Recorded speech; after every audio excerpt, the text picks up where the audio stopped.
President Biden and news on his health since his COVID diagnosis. His physician, Dr. Kevin O'Connor, reporting that the president's symptoms have improved.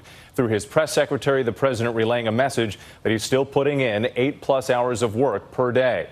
To prove his point, President Biden making an appearance at a virtual meeting with advisors on lowering gas prices. Speaking in a raspy voice, he said he feels better than he sounds.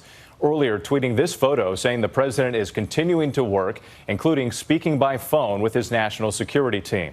The White House saying they have identified 17 people as close contacts now, including First Lady Dr. Jill Biden and Vice President Kamala Harris, and so far none of them has tested positive. ABC's senior White House correspondent Mary Bruce leads us off at the White House. In his first event since testing positive, President Biden with a thumbs up, eager to reassure Americans he's feeling fine. Let me start by apologizing my voice. I'm feeling much better than I sound. His voice noticeably deeper, the president at one point reaching for a cough drop. But in a letter, Biden's doctor says his symptoms have improved. He is tolerating treatment well and will continue taking the antiviral drug Paxlovid. Biden still has a runny nose, fatigue, and the occasional loose cough. His oxygen levels are normal. The president did have an elevated temperature last night, 99.4 degrees, which isn't considered a fever. He was given Tylenol, and his temperature has been normal since then. As you all saw just a few minutes ago, the president is doing better. He slept well last night. He ate his breakfast and lunch. He actually showed me his plate. The White House today saying it's identified 17 people determined to be close contacts of the president, including members of his senior staff. But so far, none of them have tested positive. At 79 years old, the president is at a greater risk for more severe illness from the virus. COVID response coordinator Dr. Ashish Jha crediting his mild symptoms to the fact that Biden is fully vaccinated and double boosted. The White House reminding Americans they have the same tools. We are now at a point, I believe, where we can prevent nearly every COVID death in America. That is a remarkable fact. Mary Bruce with that update on the president's condition today. But Mary, I want to get to something you asked in the briefing earlier and what we're learning about when Americans under 50 could be eligible for that second booster like the president. Whit, I pressed the White House on when all Americans will be eligible for that second booster, and Dr. Jha told me it depends on the FDA. They are still reviewing this, but tonight we've learned that the administration may actually hold off on this decision until the fall, when new vaccines that may provide more protection against these variants are expected to become available. Whit?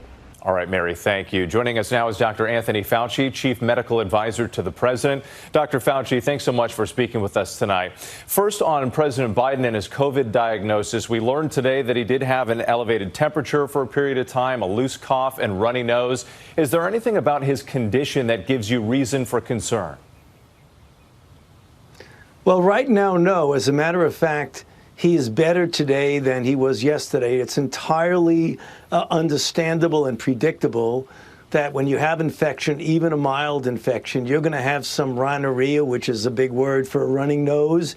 You might have a bit of a cough. The fact that he has a low-grade temperature, which responded very well to Tylenol, brought the temperature right down. He was involved in activities today, virtually. So, as a matter of fact, given the fact that he's vaccinated, doubly boosted on a very good antiviral, we fully expect that he will do well. And as a matter of fact, the first 24 hours is indicating that he is actually feeling somewhat better. So you're seeing those signs of improvement there. We've also heard the White House stressing repeatedly the benefits of Paxlovid. That's the antiviral drug President Biden is now taking. You took that treatment yourself when you had COVID recently, but had a so-called rebound case. Could you describe your own personal experience, and what would you tell others considering the drug?